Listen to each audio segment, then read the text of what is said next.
आम्ही लोक सगळेजण आहोत, आम्ही सगळी जी मंडळी बसलेली आहोत ती तुम्हाला सहकार्य करण्याकरिताच बसलेलो आहोत. आमची संस्था पण MPSC UPSC परीक्षा पास म्हणजे स्पर्धा परीक्षा का घेते की तुम्हाला कुठल्या स्पर्धा परीक्षेला सामोरं जाताना कुठलं भय नसायला पाहिजे, आणि हे भय काढण्याकरिता आम्ही स्पर्धा परीक्षा आयोजन करतो.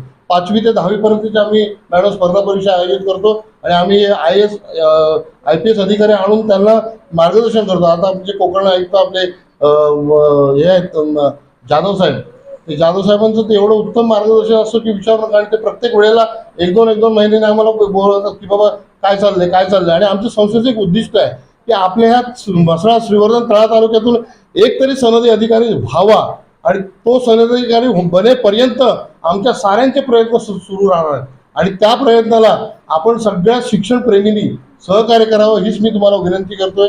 तांबट मॅडम तुम्हालाही मी विनंती करतोय, कारण आपण घडलो, आपण झालो, पण आपल्यानंतर आपली जी पिढी आहे ती चांगली व्हायला पाहिजे. आणि ही पिढी जर चांगली झाली तर देशाचं अगदी देश प्रगतीपथावर येईल. आणि देश प्रगतीपथावर आणायचं असताना असेल तर आपल्याला कुठेतरी योगदान दिलं पाहिजे, आणि तो योगदान आमची संस्था देते तुमच्या सगळ्यांच्या सहकार्याने. आता आम्हाला संस्थेत काम करत असताना अनेक जण येतात, साहेब आम्ही तुम्हाला काय मदत करू, साहेब आम्ही तुम्हाला हे देऊ का, साहेब आम्ही वेटिंगला ठेवलंय, पेंडिंग ठेवलंय. कारण आम्हाला इतकी प्रचंड समाजातून ओघ निर्माण झाले, कारण आम्ही चांगलं काम करतोय. समाजाच्या तळागाळातील सगळ्या विद्यार्थ्यांना जे शोषित आहेत त्या शोषितांना आम्ही या संस्थेमार्फत आम्ही मदत करतोय. आता तुम्हाला गंमत सांगू, म्हसळा तालुका आम्ही TB मुक्त केलाय. आज मगाशी आमचे सचिव म्हणाले की 10 TB पेशंट घेतले, त्या 10 TB पेशंटना 6 महिने अन्नधान्य सकस पुरवला आणि त्यामुळे ते TB मुक्त झाले आणि म्हसळा तालुका शून्य हे आहे. आणि त्यामुळे आम्हाला संस्थेला पुरस्कार मिळाला. अशी सगळी जी कामं करत असतो. तुम्ही तुमच्या ह्या गावामध्ये जर का कोण एखादा जर का हे असेल, गरीब मुलगा असेल किंवा हे असेल अपंग किंवा काय, तर आम्हाला सांगा, सरपंच साहेब आम्हाला आमच्यापर्यंत पोहोचवा. निश्चित आमची संस्था तुम्हाला सहकार्य करण्यासाठी मदत करेल. आणि ह्या वर्षीची MPSC परीक्षा आम्ही जी स्पर्धा परीक्षा आयोजित करणार आहोत, आम्ही तळा तालुक्यातल्या विद्यार्थ्यांना सुद्धा मॅडम आम्ही तुमच्यापर्यंत येणार आहोत. तुमच्याही विद्यार्थ्यांना आम्ही म्हणजे स्पर्धा परीक्षेच्या प्रवाहामध्ये आम्ही सामील करून घेणार. त्यावेळेस फक्त तुम्ही सगळ्यांनी आम्हाला मदत करा. आपण काय कुठे आर्थिक व्यवहार किंवा गैरव्यवहार करणार नाही आहात. आपल्याला फक्त आमचं उद्दिष्ट एकच आहे की त्या मुलांना कुठेतरी व्यवस्थित अगदी योग्य मार्गदर्शन मिळावं, आणि त्या मार्गदर्शनाकरता आपल्या सगळ्यांचं योगदान आम्हाला मिळावं हीच आम्ही अपेक्षा ठेवून तुमच्याकडे आम्ही येणार आहोत मॅडम. आणि आम्हाला सहकार्य कराल निश्चितच आम्हाला अपेक्षा आहे.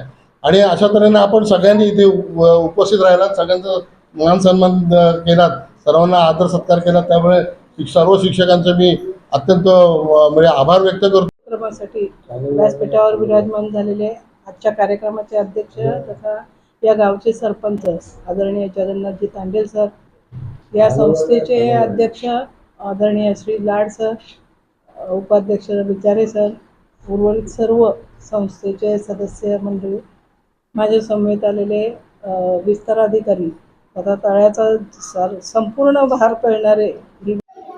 आणि मग अशी काही जर अडचण असेल आमच्याकडनं ती सोडवता येण्यासाठी असेल तर ते आम्ही निश्चित मदत करू. आणि लाड साहेब तुमच्या नावात रवी आहे, रवी इंग्रजी लाड तुमचं नाव आहे, म्हणजे रवी म्हणजे सूर्य, तुमचं बोधचिन्ह पण सूर्याचंच आहे. तुम्ही खूप काही करू शकता. त्या जनतेसाठी तुम्ही काही बोट लहान मुलांचं बनलेलं आहे आणि त्यांना मार्गदर्शनाचं काम तुमचं चालू आहे. आमच्या या तुमच्या उपक्रमाला शुभेच्छा आहे.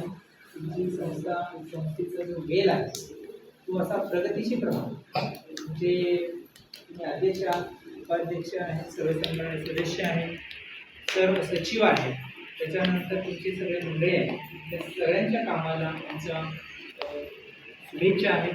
त्यांचा असा उपक्रम चालू राहावं. ज्या वेळेला आम्हाला पण तुमची अडचण असेल किंवा ज्या वेळेला असं काही शासकीय अडचणसुद्धा येऊ शकते, तिथे जर काही अडचण असेल तर आम्हाला तुमची सूचनेची गरज राहील, मदतीची गरज राहील की तुम्ही आम्हाला मदत करावी. आणि हे जे उपक्रम आपला आहे, जे एवढीच मुलं आपली राहिलेली आहे, आता इथे किती 150 पट किती 163 आणि सध्याच्या मुलांनी सांगितलं की होता, पण रोजगाराच्या प्रॉब्लेम आहे, समस्या आहे किंवा काही शैक्षणिक अडचणी आहेत, आलं घेऊन जातात मुंबईला वगैरे. तर ही जी मुलं आपण टिकवून ठेवण्याचं काम आमच्या शिक्षकांनी करावं, सगळ्यांनी करावं. गट विकास अधिकारी या नात्याने शाळेच्या संदर्भामध्ये शिक्षणाच्या सुविधांसाठी काय अडचण असेल तर आपण वरिष्ठ कार्यालयाला ते सोडवण्याचा निश्चित प्रयत्न करू आणि तालुक्यातील सगळ्या शाळा आपल्या कशा डिजिटल होती, स्मार्ट शाळा होती, स्मार्ट अंगणवाड्या होती, त्याच्याकडे आपण थोडंसं लक्ष देणार आहे. तरी या ठिकाणी आज स्तुत्य उपक्रमासाठी मला या ठिकाणी बोलवलं. तुमचं सगळ्यांचं अभिनंदन या ठिकाणी करतो.